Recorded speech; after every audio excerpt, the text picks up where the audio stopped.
The stories coming from the Strike Brigade are pretty awesome. They're filled with a sense of duty and integrity, and they must be heard. Here's the way you, the viewer, can see them all. Check this out. The Strike Brigade is made up of high-speed soldiers with high-speed stories, and you gotta check them all out. For starters, if you're not a part of the Brigade's Facebook page yet, you gotta get on board. Here you'll find tons of strike pictures, strike video, strike comments, strike conversations, and look at that. You can even watch the latest Strikezone Afghanistan. Forget about it. And for you family members and loved ones back home, it's a great way to stay up to date with the unit's events. To become a part of it, log into your Facebook and in the search box type in 2nd Brigade Strike. That's 2ND Brigade Strike. And then when you see the unit's crest, click on it, and then click like. Easier than pie, whatever that friggin' means.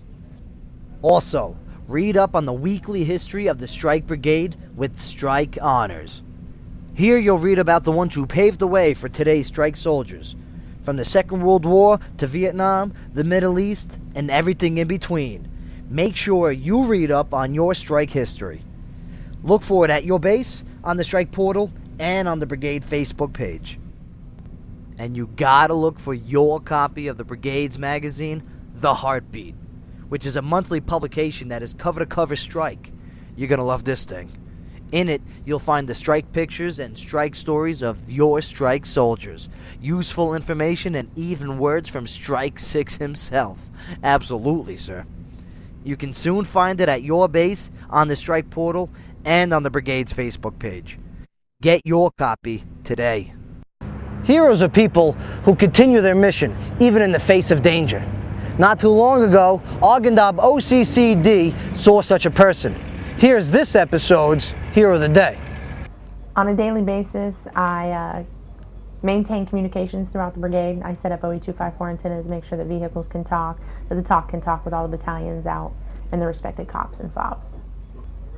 We were setting up an OE-254 and we were trying to get it up in the air when we took a rocket attack like 6 feet above us. I had no idea what it was. I was very scared. I was out there with a private from the S6 shop that was out there for 2508 that was helping me put it up. We both were kind of like, whoa, what was that? And then we just took off running back to, we had like a 12-foot wall we had to get back over in order to get back into like the main compound to get to a bunker. I expected small little things to happen, but I guess I never expected it to be that close, being as in, when you think you're on a FOB, you think you're a little safer than what you are out there, but I guess that's not the case at all. Life for a soldier in theater can be very demanding and at times overwhelming. Here to guide us with some words of wisdom is Chaplain Jeremy Blanford. Hello, I'm Chaplain Jeremy Blanford, and all of us now face an ever-increasing battle between the known and the unknown.